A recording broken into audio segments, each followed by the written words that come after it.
Break के बाद एक बार फिर आप सभी दर्शकों का बहुत स्वागत है। राम मंदिर चढ़ावा चोरी मामले में एसआईटी एक्शन में है। अब तक 8 गिरफ्तारियां हो चुकी है और सबसे बड़ा इस्तीफा हो गया है। मंदिर ट्रस्ट के महासचिव चंपत राय ने इस्तीफा दे दिया है। चंपत राय के साथ ही साथ ट्रस्टी अनिल मिश्रा ने भी इस्तीफा दे दिया है। इस्तीफों के बाद जांच की आंच बढ़ सकती है। राम मंदिर को लेकर सीएम योगी आदित्यनाथ ने आज देवरिया से एक बड़ा मैसेज दिया और क्लियर कट कहा कि जन आस्था से खेलने का किसी को अधिकार नहीं है, लेकिन आरोप लगाने वाले कुछ लोगों की मंशा अच्छी नहीं है। आज अरविंद केजरीवाल अयोध्या में हैं।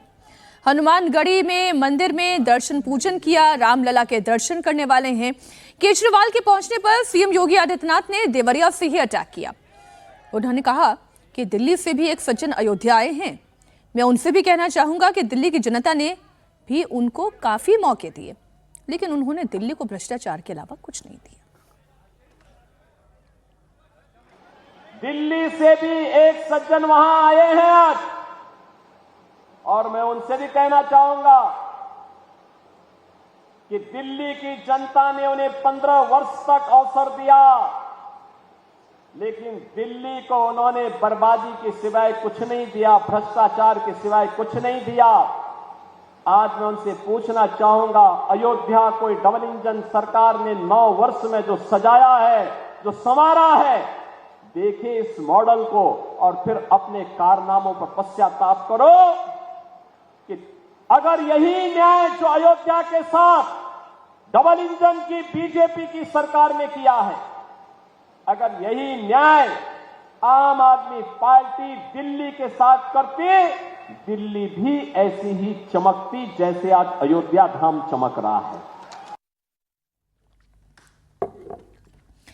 अरविंद केजरीवाल ने अयोध्या पहुंचने पर चढ़ावा चोरी का मुद्दा तो उठाया और कहा कि उनका मन बहुत दुखी है क्योंकि भगवान राम का सब कुछ चोरी हो गया।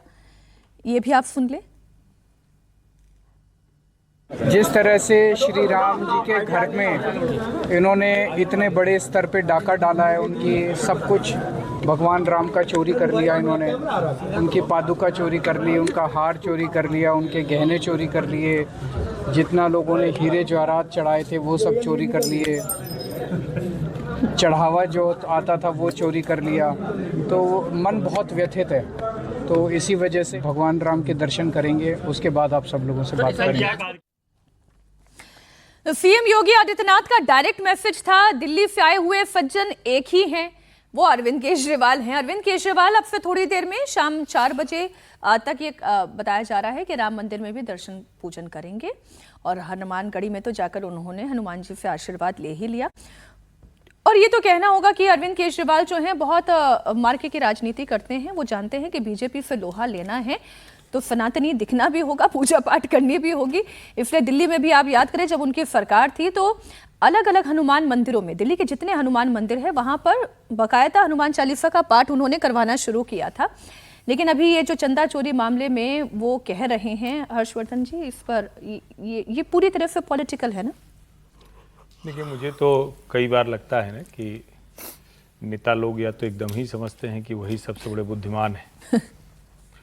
अरविंद जी की नानी उनको पूर्ण सम्मान के साथ, वो पता नहीं किस हाल में होंगी और कितने कष्ट में होंगी अरविंद केजरीवाल के ये कर्म देखकर।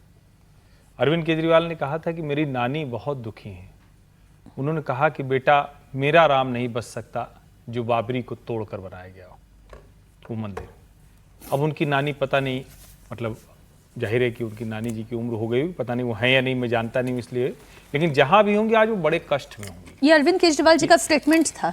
हाँ, और क्या, मेरा स्टेटमेंट थोड़ी ना। नहीं, मैं दर्शकों को बता दूं, अरविंद केजरीवाल का स्टेटमेंट था। मैं बता दूं, अरविंद केजरीवाल का ये बयान था। बयान ये भी था कि वहां पर मंदिर न बना करके वहां पर हॉस्पिटल बना दिया नहीं, गया। वहां तो सुझाव देने वाले तो वीर बहादुर लोग वो सुलभ शौचालय बनाने तक का सुझाव देते थे कि वो लोगों को, किसी को उस वक्त विश्वविद्यालय बनाने की सोचती थी, किसी कुछ बनाने की सोचती थी। लेकिन ये अरविंद केजरीवाल हैं जिनकी नानी बड़े कष्ट में थी कि बाबरी मस्जिद को तोड़कर बनाए गए जगह पर मेरा राम नहीं रह सकता है। और आज वो अरविंद केजरीवाल वहां पहुंचे हैं तो जनता एक तो समझ लेती है अच्छे से। दूसरा, जो योगी आदित्यनाथ कह रहे हैं उसको लोगों को सुनना चाहिए। आप योगी जी को दरअसल लोग दूसरी तरह से देखते हैं, भगवाधारी हैं, बढ़िया लठ चलाते हैं, बड़ा तीखा बोलते हैं, आक्रामक बोलते हैं, तो वही सब याद रहता है। सच बात यह है कि उत्तर प्रदेश का जिस तरह का कायाकल्प योगी आदित्यनाथ के शासनकाल में हुआ है, कमाल है। रोड, रेलवे, बस अड्डे, फैक्ट्री, कॉरिडोर, कमाल का काम हुआ है। अयोध्या आप समझिए, जहां इतनी बात होती है वहां 5 रुपए की जमीन की कीमत अगर आज 100 रुपया 500 रुपया पहुंच गई है तो उसी वजह से है जो राम मंदिर के साथ वो निर्माण कार्य हो रहे हैं। कमाल का काम हुआ है। और दिल्ली में क्या था, मैं कहता हूं जो लोग थोड़ा आरटीआई करते हैं जरा सूचना लें। हम तो दिल्ली जाते थे, 10 साल ये केजरीवाल जी रहे, पेंटिंग तक नहीं हुई फुटपाथ की। जो वॉल होती है सड़क के किनारे, वो सफेद काला वाला, ध्यान दीजिए, वो कुछ नहीं हुआ। आप लोगों को हंसी आई होगी जब प्रवेश वर्मा लेके चल पड़े थे और रेखा गुप्ता सरकार कह रही थी कि हम गड्ढे भर रहे हैं, तो लोगों ने कहा देखो पैच भर रहा है। इतने पैच थे कि सरकार के लिए वही बड़ा काम था। 10 साल के अरविंद केजरीवाल के शासनकाल का यह हाल था। तो योगी आदित्यनाथ जो कह रहे हैं, उन्होंने एक लाइन में कहा कि वो सज्जन आए हुए हैं, अयोध्या की तरह दिल्ली चमक रही थी। लेकिन सचमुच दिल्ली देश की राजधानी है, उसमें वो हिस्सा भी आता है जो डिप्लोमेसी के लिहाज से बड़ा महत्वपूर्ण होता है, जिसमें दुनिया भर के राष्ट्राध्यक्ष, राजनयिक आ रहे होते हैं। उसके बावजूद दिल्ली का बुरा हाल इस व्यक्ति ने अपने शासनकाल में कर दिया और वहां पहुंच गए। यमुना में तो सपरिवार नहाने वाले थे वो, मतलब हर छठ पर वो नहाने की बात करते थे। और ठीक बात है, अब ये दिल्ली में ये रेखा गुप्ता सरकार से भी सवाल होगा कि यमुना, कूड़े का पहाड़ कहां है, लेकिन उन्होंने जो जो कहा वो कुछ नहीं किया। फिर भी 10 साल दिल्ली की जनता ने इनको अवसर दिया था। सीएम योगी आदित्यनाथ ने देवरिया से राम मंदिर चढ़ावा चोरी पर चल रही सियासत पर आज अटैक भी किया। योगी आदित्यनाथ ने कहा कि आस्था की बात वो लोग कर रहे हैं जो प्रभु राम के अस्तित्व को नकारते थे, राम भक्तों पर गोलियां चलवाते थे। वो लोग आज भगवान राम को लेकर आस्था की दुहाई दे रहे हैं। ये जो लोग आज आक्षेप कर रहे हैं, उठाने का कुत्सित प्रयास कर रहे हैं, इनकी मंशा अच्छी नहीं है। ये वे लोग हैं जो भगवान राम को नकार चुके थे, भगवान राम के अस्तित्व पर प्रश्न खड़ा कर चुके थे। एक पक्ष उसमें है जो कहता था कि राम हुए ही नहीं, एक पक्ष कहता था राम हुए ही नहीं। यानी अयोध्या को भी ये नकारना चाहते थे। लगातार न्यायालय में मुकदमा लड़ते रहे, वकीलों की फौज खड़ी करते रहे राम जन्मभूमि आंदोलन के खिलाफ, राम मंदिर निर्माण के खिलाफ। और दूसरा पक्ष वह है जो जय श्री राम पर लाठी और गोली चलाते थे। यानी भगवान राम का नाम लेने पर जो लोग गोली चलाते थे, आज वो कहते हैं कि आस्था के साथ खिलवाड़ हुआ। अरे आस्था, तुम बताओगे हमें आस्था? रामनवमी पे दंगा करवाते थे, श्री कृष्ण जन्मोत्सव को बैन करते थे, कावड़ यात्रा को नहीं निकलने देते थे, दुर्गा पूजा में दंगा करवाते थे। लार का दंगा तो सबको याद है ही। बहन और भाइयों, ये लोग कहते हैं आस्था के साथ खिलवाड़ हुआ।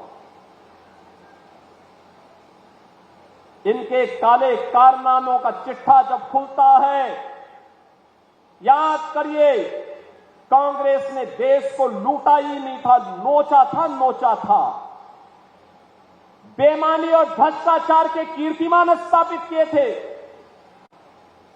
बेईमानी और भ्रष्टाचार के जो कीर्तिमान स्थापित किए थे, वे आज अयोध्या पे आक्षेप लगा रहे हैं। बहनों और भाइयों, ये स्वीकार्य नहीं। सरकार की जो मंशा है, सरकार ने पहले दिन कहा कि दूध का दूध और पानी का पानी सबके सामने आएगा। लेकिन मैं फिर से अपील करूंगा, राम भक्तों की अग्नि परीक्षा मत लो। राम भक्तों के साथ, उनकी आस्था के साथ खिलवाड़ करना बंद करो।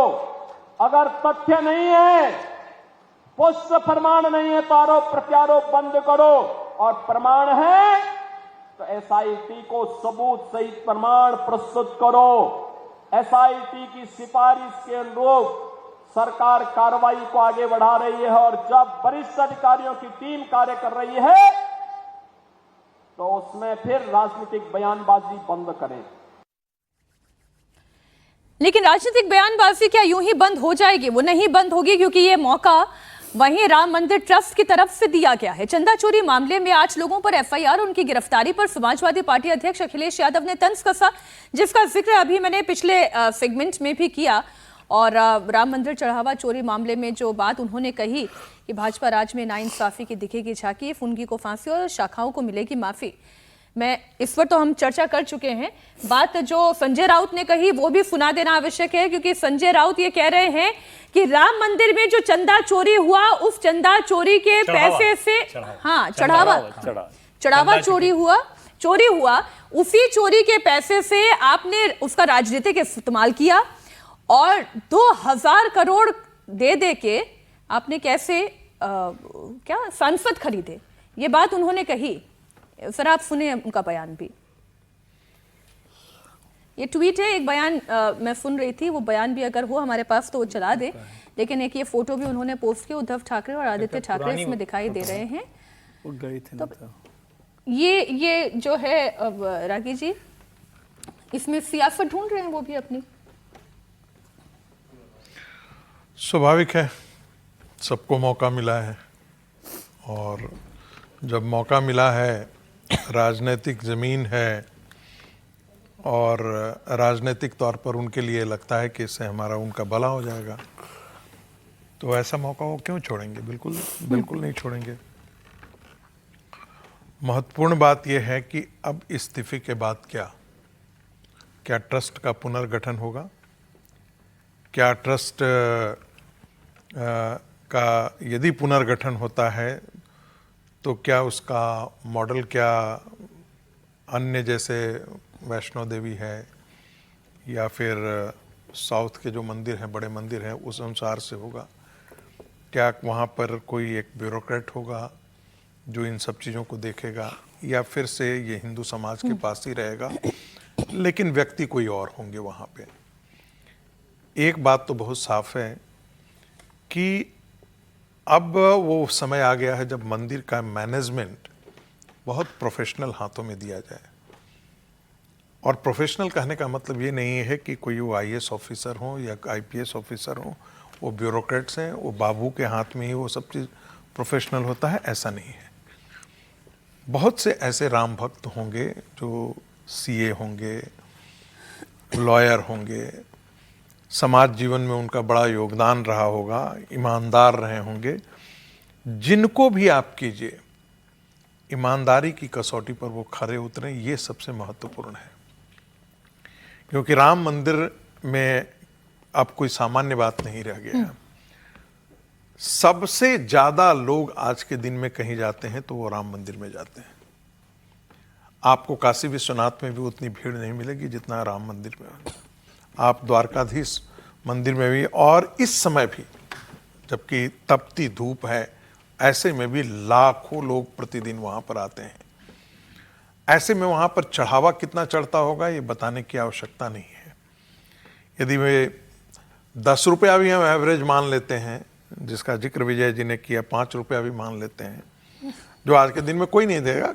कम से कम कोई भी एक गरीब से गरीब आदमी भी 100 रुपया देता है, और 1000 रुपया भी देने वाले जाते हैं और लाखों रुपए देने वाले भी जाते हैं। तो इतने बड़े मैनेजमेंट, फंड के मैनेजमेंट के लिए आपको चाहिए कि आपको विशेषज्ञ वहां पर हों जो इनको ठीक तरीके से प्रक्रियागत पालन भी हो और प्रोफेशनल तरीके से उसको ठीक से उसको मैनेज कर सके, ताकि कोई अब आने वाले दिनों में कोई दाग या धब्बा न आए मैनेजमेंट के कार्य करने में। और उन पैसों से, जो पैसे ट्रस्ट के पैसे आ रहे हैं, आप वहां पर विश्वविद्यालय खड़ा करें, गुरुकुल की स्थापना हो, गौशाले की स्थापना हो, और ऐसे बड़े प्रकल्प शुरू किए हैं। राम मंदिर ने बहुत प्रकल्प वहां पर शुरू किए हैं और बड़े शानदार काम हो रहे थे। लेकिन जब उसी शानदार में हम कहते हैं ना कि चांद के ये में भी एक धब्बा आ जाता है, तो ये कुछ वैसा ही है कि सब करने के बाद एक काजल जो है वो काजल का एक धब्बा है सर, ये घाव है। धब्बा नहीं, घाव लगा ही है। जो कहें, मैं बहुत गहरा घाव आज के दिया दिन है में जहां मैं खड़ा हूं, मैं आपकी हर बात से सहमत होने के लिए खड़ा हूं।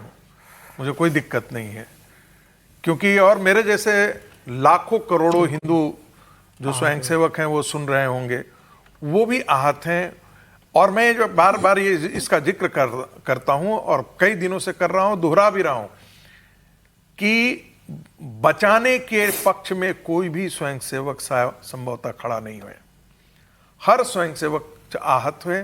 हर स्वयंसेवक यही चाहता है कि वाकई जो है वो हमारा संगठन, हमारे जो लोग हैं, वो जो है इस काजल की कोठली से बाहर निकल करके आए, ताकि कोई उन पर अनावश्यक अनर्गल प्रलाप न कर सके। यही सबकी इच्छा है और इसीलिए हम चाहते हैं कि बहुत ट्रांसपेरेंट तरीके से सारी कार्रवाई पूर्ण। और इसलिए कहानी कुर्सी की के इस कार्यक्रम में समीर जी हों, संगीत रागी जी हों, विजय जी हों, हर्षवर्धन जी हों, या बतौर एंकर मैं भी हूं, कभी चंपत राय का, अनिल मिश्रा का, गोपाल राव का, या यूं कहें कि जिनने चुप्पी साध रखी है उसका पक्ष कभी लिया ही नहीं।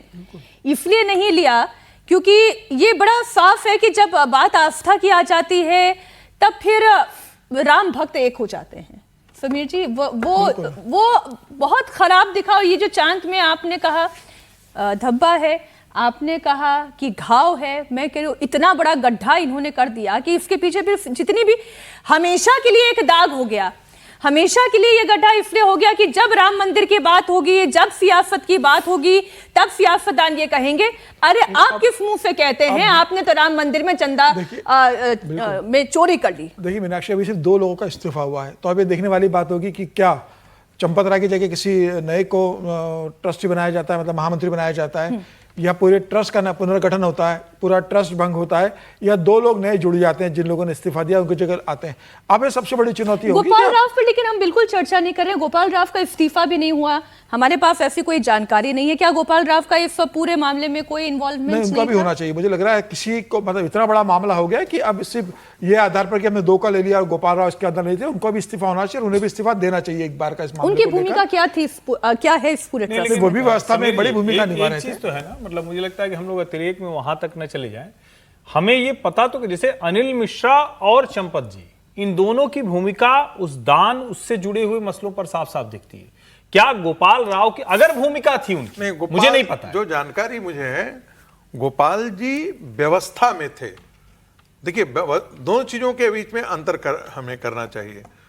ऐसा नहीं है कि ट्रस्ट के सारे लोग सारे काम और दान से ही जुड़े हुए थे कि हम उनको दोष के नहीं, ये आप और हम कह सकते हैं। सामान्य जनता है थोड़ी मानेगी, मामला इतना बढ़ गया है। मैं इसलिए कह रहा हूं, लेकिन जनता को भी गुंजाइश मत दीजिए सर, इसलिए तो हम ये प्रोग्राम में करते क्या है कि भ्रम दूर होना चाहिए। पहले ये बात करने कि गोपाल राव का काम क्या था। देखिए,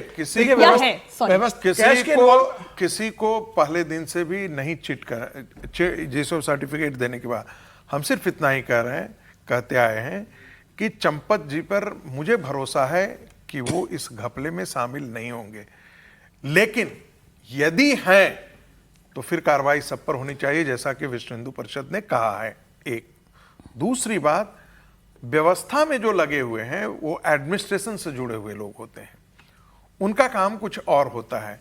जो चंदे की निगरानी में थे, जिनका काम था चंदे की देखभाल करना, प्रबंधन करना, मैनेजमेंट करना, उनका और जो व्यवस्था में लगे हुए हैं, उन दोनों के बीच में अंतर करना। आपस में इतना घुला मिला, इतना आपस में जुड़ा हुआ। मैं दर्शकों की जानकारी के लिए बता दूं, क्योंकि देखिए हमने चंपत राय की बात की, हमने अनिल मिश्रा की बात की, गोपाल राव की बात इसलिए करनी जरूरी है। दर्शकों की जानकारी के लिए बता दें, राम मंदिर के मुख्य व्यवस्थापक यानी मैनेजर है और निर्माण प्रभारी की भूमिका उनके पास है, और महासचिव चंपत राय के बेहद करीबी सहयोगी कहे जाते हैं गोपाल राव।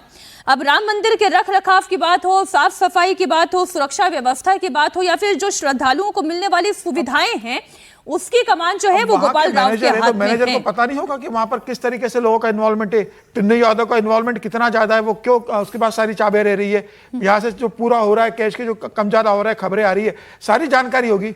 चुप तो वो भी रहे ना इस पूरे मामले को लेकर। तो मुझे लग रहा है कि भाई अब इतना बड़ा मामला हो गया है कि आप पवित्रता बनाए रखने के लिए पूरा ट्रस्ट को भंग कर दीजिए, पूरा नया ट्रस्ट लेकर आए जिससे कोई ये नहीं कह पाए कि उसको बचा लिया गया, इसको दोषी बना दिया गया। सब लोग हटा दीजिए, नए लोग लेके आइए, बेहतर प्रोफेशनल टीम लेकर आइए। और संघ के सामने भी बड़ी चुनौती होगी कि आप चंपत राय की जगह किसको भेजा जाए, कि ऐसा व्यक्ति भेजा जाए जो 24 कैरेट गोल्ड हो, जो चंपत राय जैसा खोटा सिक्का नहीं निकले। वहां पर ऐसे आदमी को भेजो कि जिसके ऊपर 1 रुपए का दाग नहीं लगे। और संघ की जो छवि खराब हुई है, संघ के ऊपर जो उंगली उठी है, कम से कम भविष्य में ऐसी नहीं हो। संघ को आप बहुत सोच समझ कर व्यक्ति को भेजना होगा ऐसे ट्रस्ट में। ये विजय जी, एक चूंकि वो खबर में अभी देख रहा जो संजय राउत की पोस्ट उस पर हम लोग, उन्होंने भी वही काम किया है जो और सारे लोग कर रहे थे। उन्होंने कहा कि उद्धव जी और आदित्य ठाकरे ने 1 करोड़ रुपया और 4 किलो की चांदी की ब्रिक दी है जी। तो मुझे लगता है एक तो न्यास की तरफ से उस पर स्पष्टीकरण आना चाहिए, और दूसरा जिसको हम लोग बहुत पहले से कहते रहे, न्यास उसमें बहुत काम कर भी रहा है, सीता रसोई से लेकर दूसरी चीजें। ये जो धन आ रहा है, जो चढ़ावे का है, जो दान का है, देश भर में राम गुरुकुल और राम विद्यालय बनाया जाना चाहिए। एक आदर्श, जिसको कहते हैं ना कि एक दुनिया भर में उदाहरण बने, ऐसा आदर्श करना चाहिए। न्यास बिल्कुल पुनर्गठन होना चाहिए। न्यास बहुत अच्छे तरीके से काम कर रहा है, उसको और बेहतर उन मापदंडों पर किया जाए। डेली ऑडिट हो, प्रतिदिन पारदर्शिता से वो बताया जाए क्या हुआ। जो स्टेट बैंक ऑफ इंडिया की वहां की शाखा है, उसमें प्रतिदिन का पैसा जाए और प्रतिदिन उसको और वो बताए। ऐसे उदाहरण भारत में है। जी, आपने बहुत अच्छा याद दिला दिया। इस पूरे मैनेजमेंट की जिम्मेदारी में स्टेट बैंक ऑफ इंडिया की भूमिका को हम लोगों ने अभी तक बात नहीं किया है। मुझे लगता है कि वो इसमें कम जिम्मेदार नहीं है। यदि किसी प्राइवेट पार्टी को उन्होंने कॉन्ट्रैक्ट आउट किया था, और कॉन्ट्रैक्ट आउट करने में ये उनकी जिम्मेदारी बनती थी कि ट्रस्ट के लोग चाहे जो कुछ भी कहें, आपने क्यों उनको रखा उनमें? आप क्यों उसके कारण रखे? आपकी क्या भूमिका नहीं थी कि उस निगरानी पर आप ध्यान रखें? ट्रस्ट के साथ साथ क्या ये जो लोग गिनती में शामिल थे, बात जो निकल करके आ रही है कि स्टेट बैंक ऑफ इंडिया के जो कैशियर वहां पर होते थे, उनके पास गड्डियां जाती थी और उन गड्डियों में से वो पैसा निकाल करके रख देते थे। जो आपने कहा ना कि 75 हजार की वो गड्डियां होती थी, 50,000 की गड्डियों के नाम पर वो 75,000 उसमें होते थे, तो 25,000 रख देते थे, और उसके बाद में जो है वो इनके बीच में पैसों का वितरण होता था। इस प्रकार की खबरें आ रही हैं, तो इस पर भी क्लैरिफिकेशन आना चाहिए। स्टेट बैंक ऑफ इंडिया के लोगों को भी उतना ही जिम्मेदार ठहराना चाहिए, और वहां की क्या मिली भगत थी यह भी जांच के दायरे में आना चाहिए। Sir, closing comment. नहीं, बिल्कुल ठीक बात है, वो लोग भी उसमें शामिल है, लेकिन उनमें ये आउटसोर्स क्यों किया गया, किसने करवाया, ये सब तो ट्रस्ट के लोग ही जुड़े हुए होंगे ना। और वो बड़ा मुद्दा है, मतलब वो तो आ ही जाएंगे पकड़ में कि कैसे चोरी हुई है, और उनका पैसा लेना देना नहीं, आपका पैसा है, आप जमा करा रहे हो जितना करा रहे हो, उनकी हेराफेरी क्या हो रही है। लेकिन उनको भी शामिल किया जाना चाहिए, मुद्दा वो नहीं है। एक मुद्दा तो यही है कि ट्रस्ट को भंग करके एक नया ट्रस्ट बनाया जाए, जो भी किया जाए, रिफॉर्म कैसे किया जाए। लेकिन एक बात मुझे याद आई ओशो की। ओशो ने कहा कि जो पकड़े जाते हैं वो चोर होते हैं, है ना। तो अब सरकार की जिम्मेदारी है। अभी ये राम जन्मभूमि पर, अच्छा, बहुत राजनीति पर बात हो कि हमने विनय कटियार जी की बात नहीं की, वो तो शायद राम जन्मभूमि आंदोलन से जुड़े रहे हैं, और उन्होंने क्या क्या बोला उस पर भी कभी बात करते हैं। जो तो अरविंद भी बहुत सी बातें कही हैं, मैं उस चर्चा को लेकिन आखिरी लेकर आना बात चाह उन्होंने रही भी हूं। कही है कि प्रधानमंत्री मोदी पर हमें पूरा भरोसा है। नहीं, प्रधानमंत्री जी इसमें आ ही नहीं रहे इशू की बात, मतलब उस तरह लेकिन बात वो है तो वो करना चाहिए।